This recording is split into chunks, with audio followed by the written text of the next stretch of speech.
This is the first Thanksgiving. Sing with me. This is the front of the book. This is the back of the book. This is the spine. That's right. This is the author and illustrator. And if we open it up, this is the title page. The First Thanksgiving by Garnett Jackson, illustrated by Carol Kroll. We are going to learn a little bit about the first Thanksgiving through this book. And then when we're done, we're going to take some of the things from the first Thanksgiving and we're going to talk about it in our science lesson. So listen and pay close attention. This was the Mayflower ship. It sailed all the way to America. It had left England with 102 people, and these people were known as pilgrims. The pilgrims left England because King James didn't want them to practice their own religion. So they were in search of a new home. Sometimes the sea was nice and calm and gentle, and the weather was warm, and the birds flew overhead, and the children played games. Ooh, look at this picture. At other times, the sea was rough and stormy. The sky was gray. Large raindrops would fall and rock the Mayflower, and the people were afraid. Finally, the pilgrims arrived. They spotted land. "Land ahead," somebody shouted. And the Mayflower got closer and closer. Someone said, "We found the new world." And the pilgrims were very happy. How would you feel after being on the ocean for months and then finally finding land? I would be pretty happy too. Now, the ship made its way to the land, and this was on December 21st, 1620. They came ashore, and they were on the land of the Wampanoag Nation, and this was the village of the Potawatomi. "We will call this new land New England," said William Bradford, the Pilgrims' leader. "This place today is called Plymouth, Massachusetts." As they began to explore, they saw no people. The Potawatomi, Wampanoags, and thousands of other native people had died from a terrible sickness that came with the European fishermen in 1616. Well, the Pilgrims got busy starting to build a house, and this was known as the Common House, a shelter for them when it began to get cold.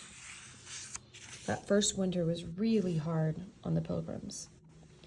They really didn't have a hospital or doctors, and the winds were very cold. Look at the picture. You can even see some ice forming. So a lot of people got sick, and lots of people ended up dying. Only 50 pilgrims survived that winter. Now look, what season do you think they're in? Winter is over and spring has sprung with new flowers, new leaves, birds in the tree. They were so happy spring had arrived. And then one day they met a man. And he said, "Welcome, Englishmen." He had learned English from English merchants who had come on ships with goods to trade. He was Samoset of the Abenaki people. Does he look friendly? I think so. What was nice is that he taught, Samoset and his friend Squanto taught the Pilgrims how to farm the land. They taught them that putting fish in a few weeks before you planted your crop would help fertilize the soil and help the plants to grow big and strong. And you can see here they were starting to plant. They even taught them how to hunt for fish. You can see this guy. They would catch fish, eels, and they would dig up clams. So these Native Americans were super helpful to the Pilgrims. They even came to a peace agreement. The Pilgrims would not hurt the chief's men, and the chief's men would not hurt the Pilgrims. So, the Native Americans helped the Pilgrims learn how to hunt and store up food. Remember that last winter they did not have enough food, and it was very, very cold, and so they had lost a lot of people. This winter, the Squanto and his men were helping them prepare. They even built more houses. Good. Enough for lots of families. Now, when harvest time came, so what season are we in now? Look at the leaves, they've changed. If you said fall or autumn, you're right. And the Pilgrims were picking all the things they had planted. What are some of the things you see that they're picking? I see some corn. If you said corn, you're right. Pumpkins, some squash, and look, I even think I see some plums. Or maybe those are berries. And look, they even started to catch some other things besides deer, maybe some birds, a turkey.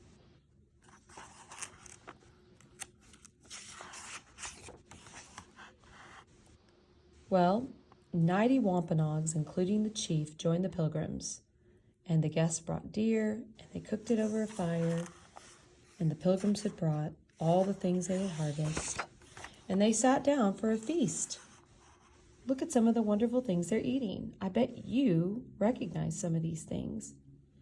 I know sometimes we have a few of these things at our Thanksgiving table, but I've never had fish on my Thanksgiving. Have you?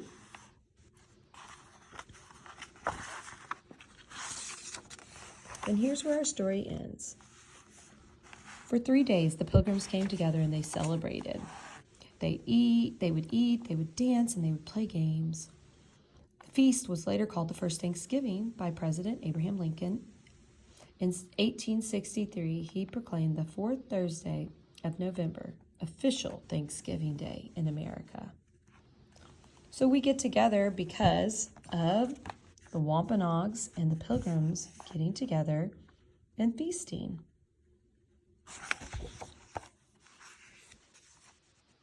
And now we're going to move into our lesson. So at school, we've been talking about living versus non-living. We know that the word living starts with the what letter? Lizzie, lizard, L. And we know that non-living starts with in, non-living, which means what? What do these words mean? Remember that a living thing needs food, water, and sometimes shelter. Living things can move generally, or they grow. They need air, and sometimes they reproduce, which means little tiny seeds from flowers, or humans or animals, they have babies. But everything else is non-living. So thinking back on our first Thanksgiving stories, the story from today, I brought some pictures, and I want you to help me determine what they are and if they are living or non-living. What's this a picture of? You said scarecrow, you're right. You see, not a real person, but it's used in gardens to keep the birds away. Is a scarecrow a living or a non-living? Non-living. It doesn't breathe, doesn't eat, doesn't need air. It's non-living. Here's a picture of a pilgrim. So see her old-fashioned clothes, probably a little bit after the first Thanksgiving, but she could have been kind of dressed for that first Thanksgiving meal. So is a person living or non-living? Living. Yes, as people, we need air. We need to breathe in oxygen. We eat, we grow, we're living. Corn on the cob. This is the hard one. Is it a living thing or a non-living? All right, so when it's a plant growing in a field, it needs sunlight, which provides it some good food from the soil. It needs water. So when it's the plant, it would be living, but right now it's on your plate at home and it's non-living. It doesn't need anything. What about a pumpkin? Living or non-living? Same as that corn, when it was on the vine as a seed growing, then it was a plant and it would have been living, but right now it's just a pumpkin, so it's non-living.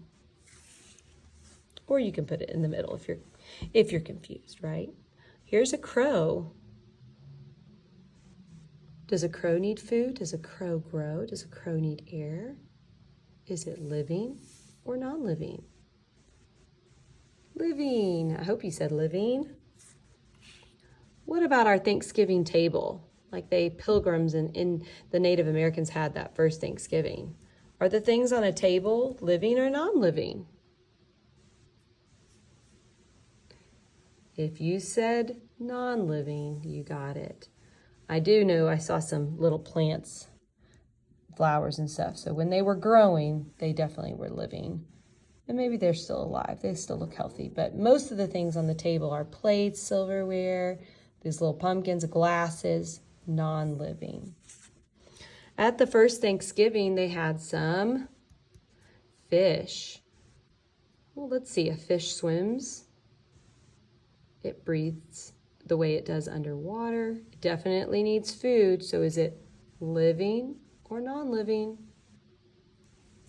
Living. You got it.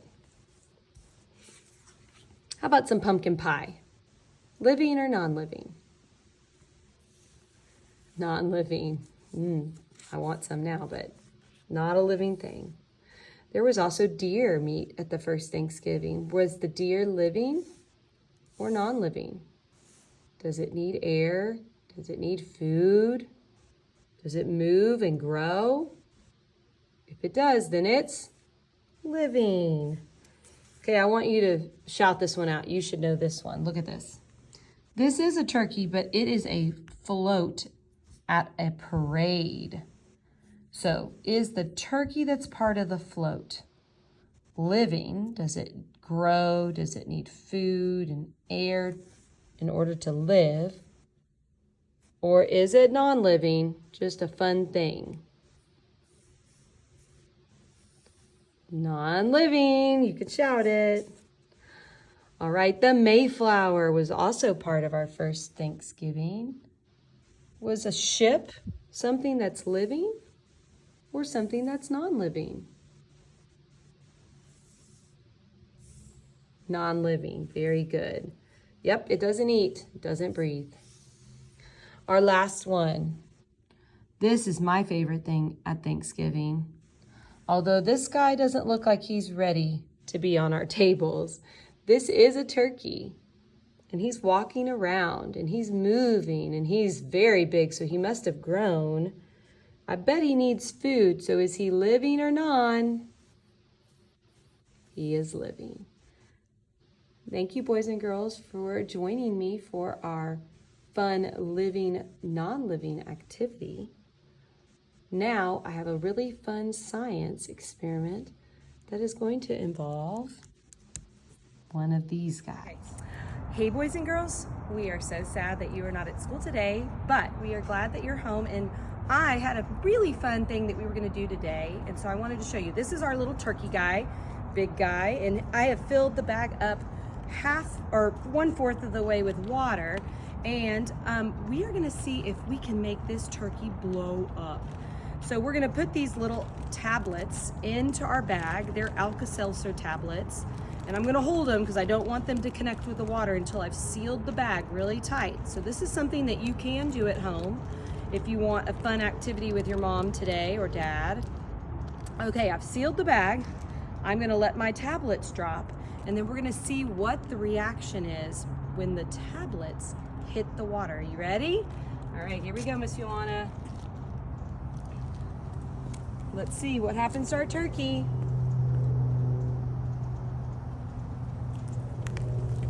right, let's see.